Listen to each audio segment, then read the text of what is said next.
Hello and welcome to our online services for this, the 15th Sunday after Trinity. In the parish this weekend we've been holding our Eco Fair, thinking about creation and particularly the dangers to it from climate change. In our services this morning I focused on the beauty of creation, but also developed that a bit more generally and looked into the theology of beauty itself from a Christian perspective. Both our readings this morning mentioned beauty.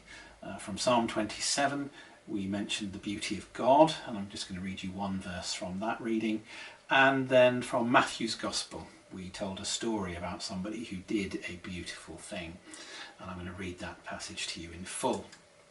So Psalm 27 verse 4 says this: "One thing I asked of the Lord, that will I seek after, to live in the house of the Lord all the days of my life, to behold the beauty of the Lord and to inquire in his temple." And then from Matthew 26, beginning at the 6th verse. "Now while Jesus was at Bethany in the house of Simon the leper, a woman came to him with an alabaster jar of very costly ointment, and she poured it on his head as he sat at the table. But when the disciples saw it, they were angry and said, 'Why this waste? For this ointment could have been sold for a large sum and the money given to the poor.' But Jesus, aware of this, said to them, 'Why do you trouble this woman?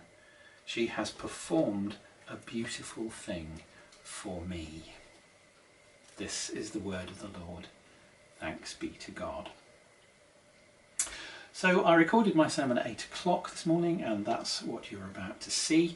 Unfortunately, the camera for some reason cut out right at the very end of the sermon, so I'm just going to record some final comments here and now, so just be aware that right at the end of the sermon it'll switch back to me just to finish the sermon off.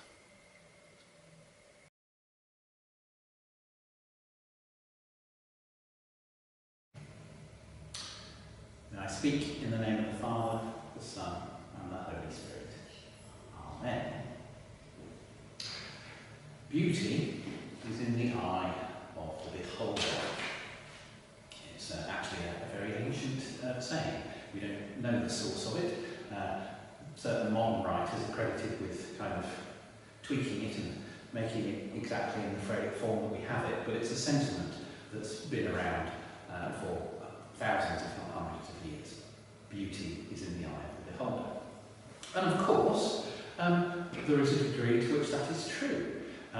We have different tastes. There are things which I will find beautiful which you do not, and vice versa. And the perception of beauty changes with culture and age and all kinds of other things. So of course, yes, there is a degree to which beauty is in the eye of the beholder. However, I would argue that beauty is not just in the eye of the beholder, and actually there is a thing, beauty, which objectively can be recognised and defined. And if we're honest, we know that's true, don't we? There are some things, a sunset, a rose, which are simply beautiful. We should all agree on that, or at least 99.999% of people will agree on that. And so objectively there is a thing called beauty. And to affirm that, what I'm going to do this morning is I'm going to talk about the nature of beauty, because if beauty is an objective thing, it can be understood and described to some extent, and also therefore the source of beauty. If beauty is a thing rather than just a feeling we have, where does it come from? You probably know the answer to that. First, that one, even if the other one has some news for you. So in fact, let's start with, where does beauty come from? If it's a thing, where does it come from?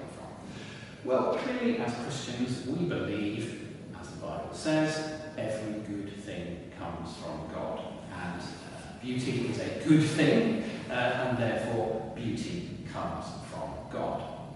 But actually it's more than that, because whilst every good thing comes from God, so every good thing we have, every created thing we have that is good is created by God and therefore comes from God, actually there are certain things which are not just something that God makes and gives us, but are actually part of the very nature of God himself.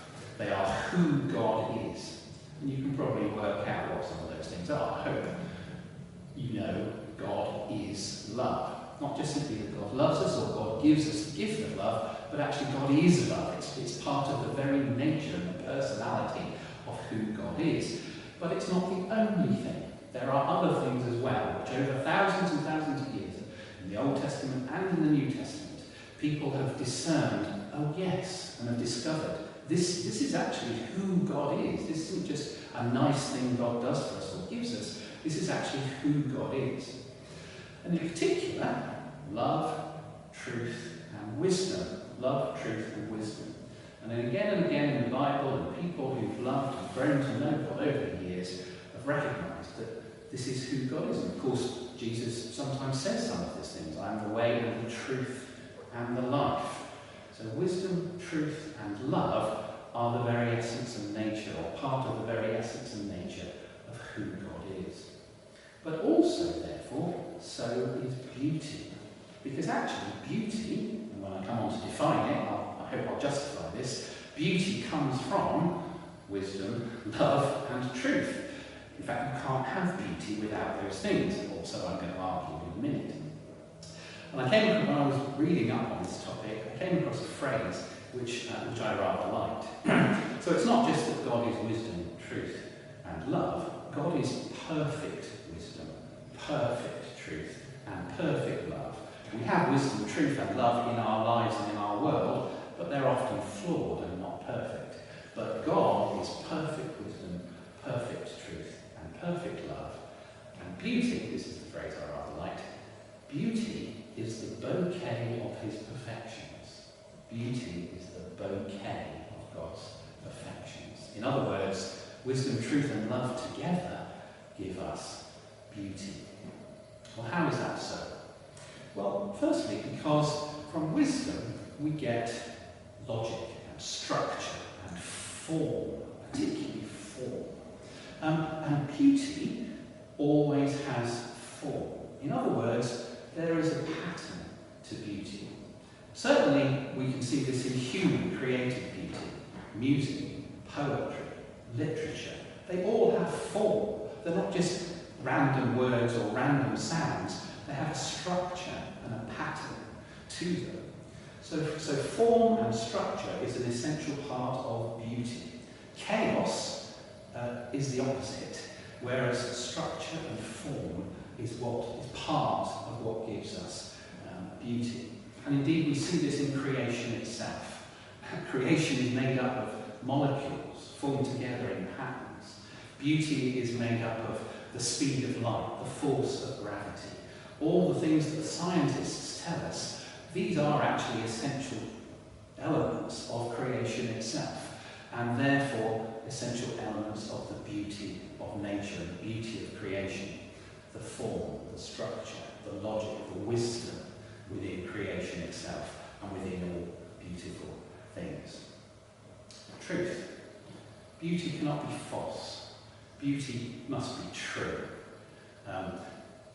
It's not just things and sounds and words which are beautiful, actually ideas are beautiful as well. We can have a beautiful thought, and scientists can have beautiful ideas. Those of us who saw the man who knew infinity may, I hope, have been convinced that mathematics actually can be beautiful. There is a beauty in mathematics when it's true. So beauty has form and structure, it has wisdom. Beauty has truth within it as well. And beauty also has love. Without love, beauty is kitsch. Something can be pretty, something can look nice, but we know that unless it has heart and depth and love within it, it's not actually beautiful. It might look pretty, but that's not beauty. Prettiness is not the same as beauty. You need love, you need empathy, you need depth within beauty as well. So beauty is intrinsically made up of wisdom, of truth, and of love, but together it becomes much more, and that's why it's the bouquet of God's perfections. So why am I talking about all this today? Well, I'm talking about this today because for most people, outside of our worries about climate change, the great thing about nature and this world around us is how beautiful it is. How often do we say, we're so lucky to live in such a beautiful part of the world? And this isn't just people of faith, this isn't just Christians, this is a perception that human beings have and recognise. It is an inherent truth in which we are all aware that the world, that creation, is a beautiful thing. A sunrise, a flower, the sea, mountains, trees, it's beautiful, it's amazing, it's fantastic. And so we often talk about the beauty of nature. And that's one of the reasons that nature is worth protecting and looking after.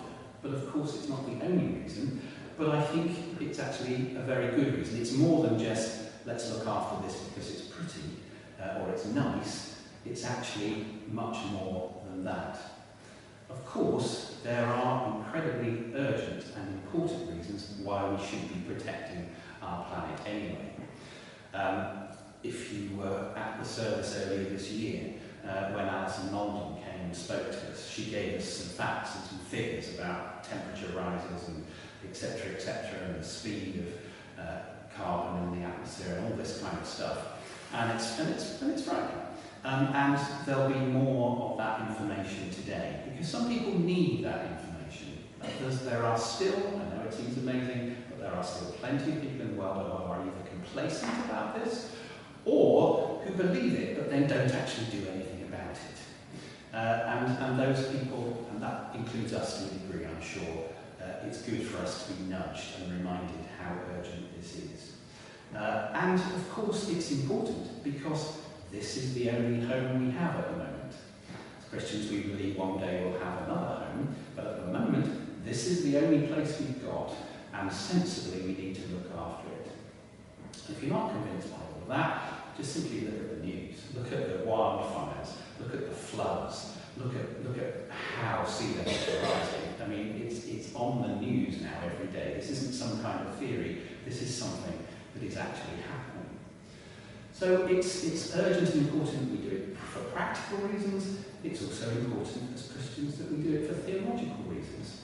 Because this is God's creation, and He, as we read in Genesis, God then, she gave it to us to look after. We were placed in the garden to tend and to care for it. So we have a duty and a responsibility. If someone you love gives you a gift, you look after it. And so, as Christians, given this gift of creation by God, we should be looking after it.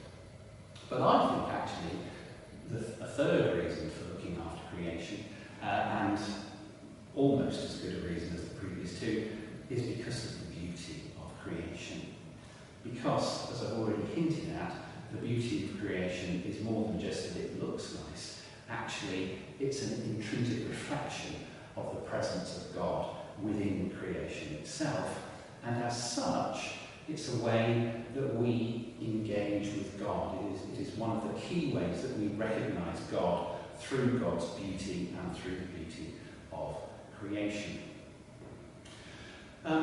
Thomas Aquinas defined beauty as wholeness, harmony, and radiance. Wholeness, harmony, and radiance.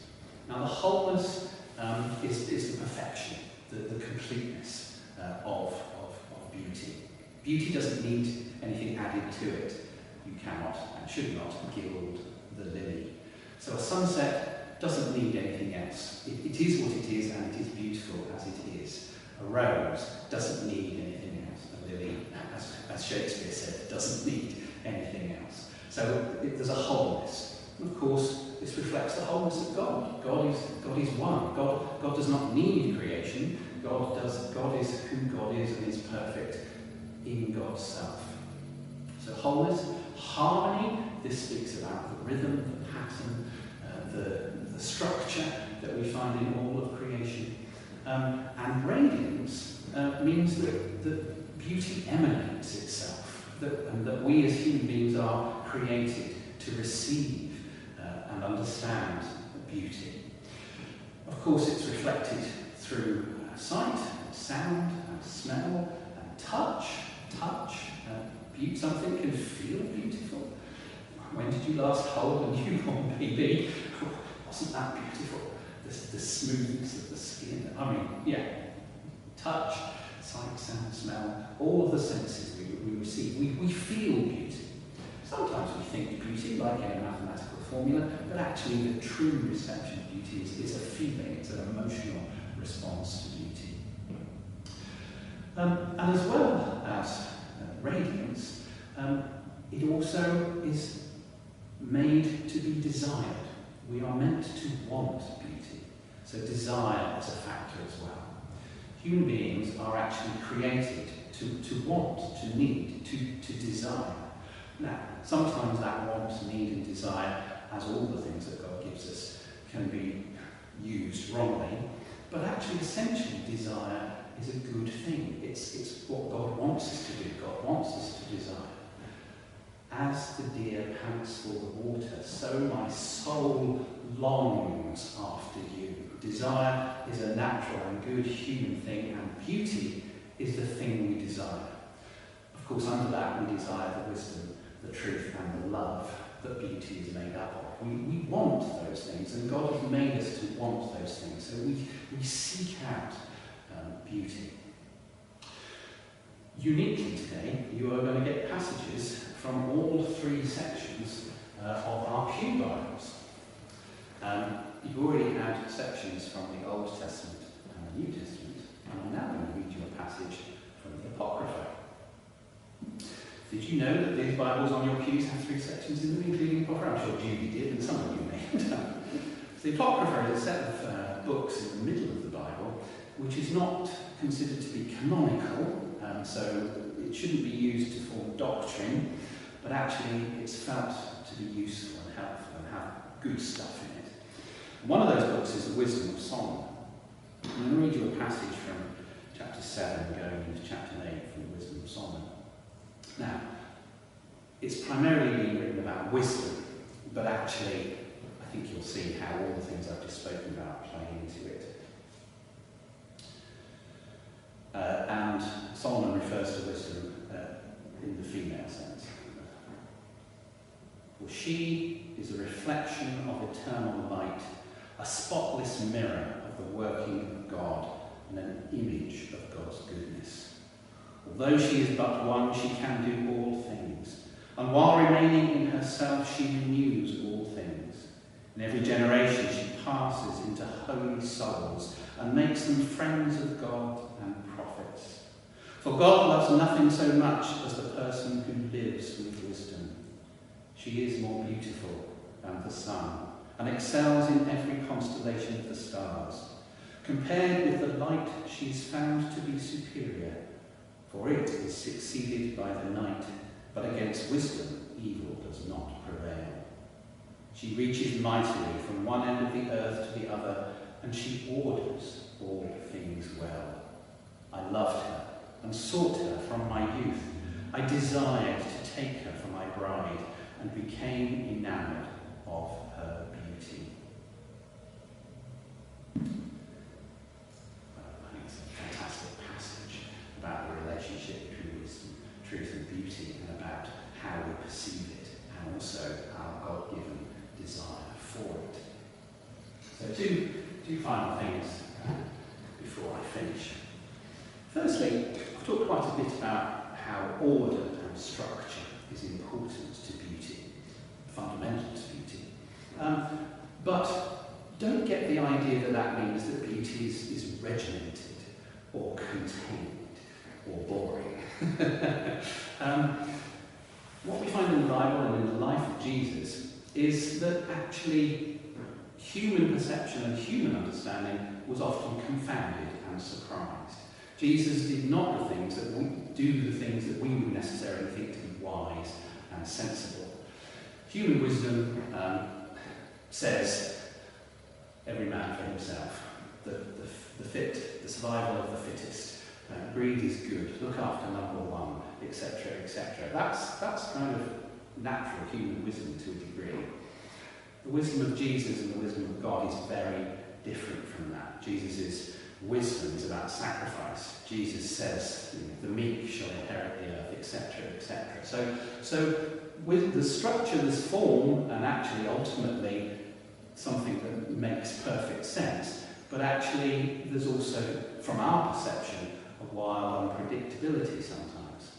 Jesus is sometimes described as a holy fool and a jester because he does surprising things that confound us. In 2 Corinthians it says that the foolishness of God is greater than the wisdom of man. There's a pattern and a structure and a form to the sea. It's controlled by the tides and by the forces, and there's theories about the way waves work and all the rest of it. So there is a form and a structure to the sea, but it's also incredibly wild and unpredictable to us as human beings as well.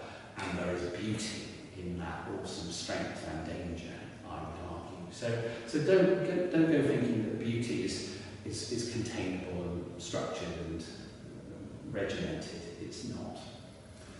And finally, 2 weeks ago, in my sermon about transfiguration, I talked about the transforming power of God, how God takes things apart, rebuilds them in a better and perfect eventually way. How one day physically our bodies will be perfected, but also about how in our lives, in the here and now, we are supposed to be transformed and transfigured into the likeness of God in our minds and in our spirits. Those things can change now. Our bodies will be changed one day, but our minds and our spirits can and should be changed now. And that little by little we are transformed into the glory of God, incrementally by stages, and how important that is to our lives as Christians. Of course, if we are slowly and gradually transformed into the likeness of God, we are transformed into the likeness of his beauty as well. Human beings, beauty is only skin deep. So, what's the cliche today? Beauty is only skin deep. True beauty is actually on the inside. In our gospel reading today, this brings in the foolishness of God as well as this idea. When that woman used that expensive perfume to wash Jesus' feet, the disciples, all the disciples, not just Judas, all the disciples said, "My goodness, this is a ridiculous thing to do." And Jesus says, "No, this is a wise thing to do. This is a truthful thing to do. This is a beautiful thing that she has done for me." So beauty is about what we think and what we do, not just how we look. And so as our minds and our spirits are transformed into the image of God, so we become more like God, and so we become more beautiful. Those of us here and at home who are of older years may feel at times that we are not quite as beautiful as we were when we were younger. Perhaps we're not quite as slim as we were when we were younger. Perhaps there are some wrinkles and a little lack of lustre to our hair or whatever, and we may sometimes feel we are not as beautiful. But actually, hope I have convinced you that true beauty is not just about how things look. Partly it is, but it's not just. And actually, from a human perception, our beauty is about what we do, and about what we think, and about how we love and how we behave towards others. And it's about how our spirit is full of the presence of God. And that is something which is supposed to increase and grow as we get older. And that is why you are almost certainly far more beautiful now than you were when you were younger. And also why, if you carry on seeking the beauty of God in creation and in creativity, and also the presence of God in your life, then you will continue to grow increasingly more beautiful for the rest of your life. Amen. And now Judy is going to give us her prayers of intercession, as she did at 10 o'clock this morning at St Mark's, and then we'll finish with For the Beauty of the Earth, led by our choir here online, which they also led for us at St Mark's this morning. God bless.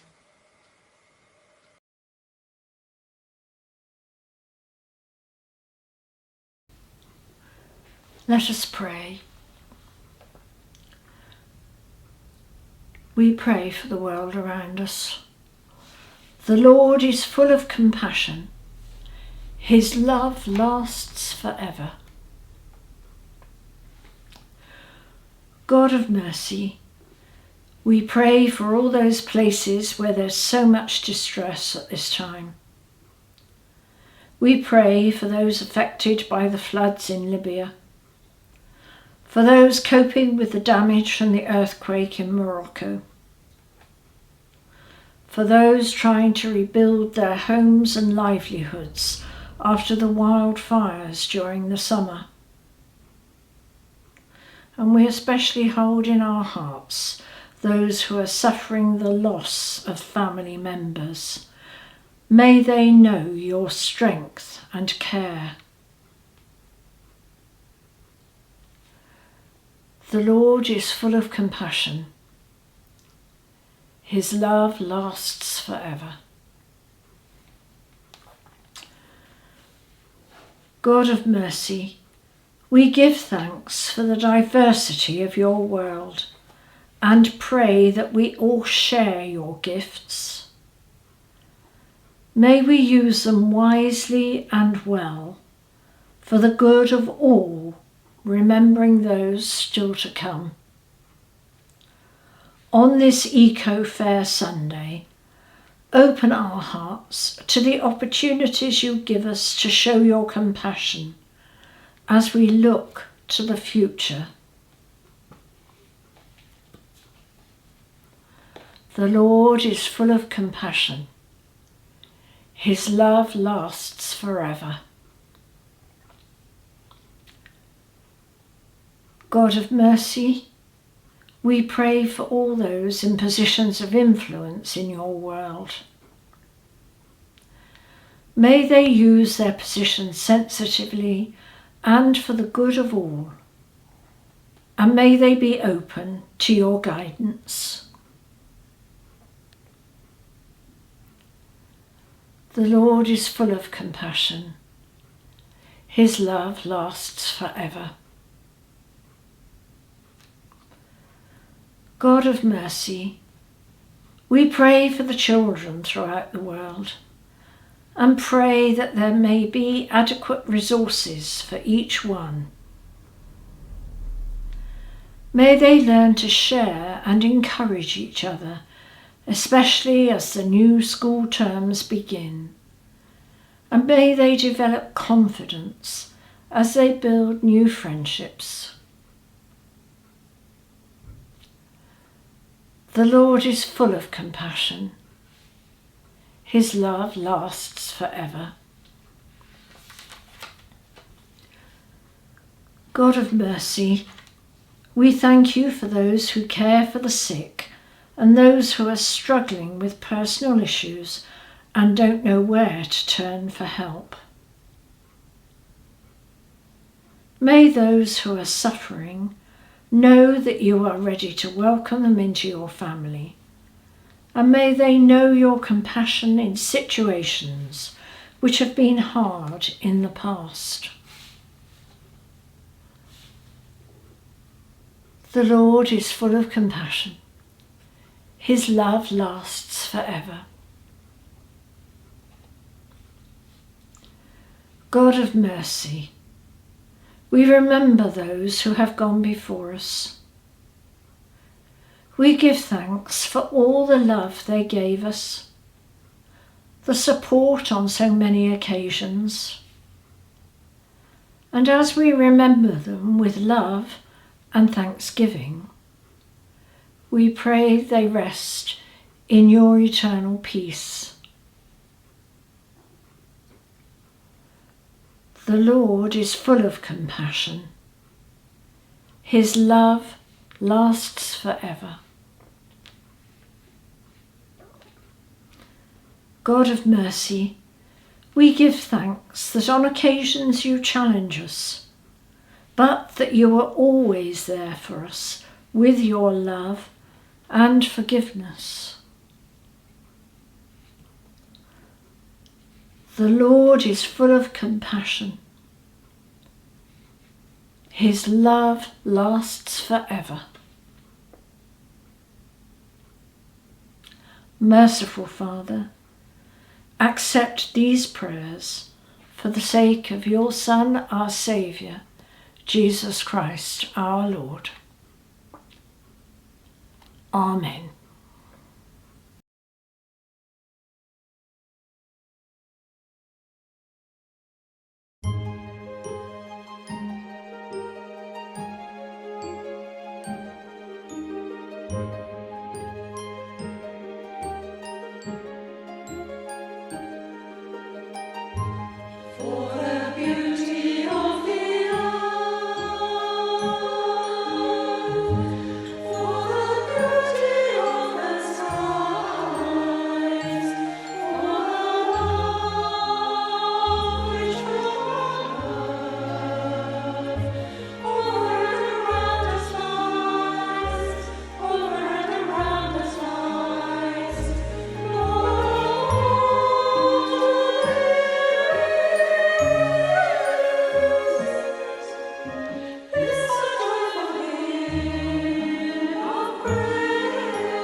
Joyful hymn.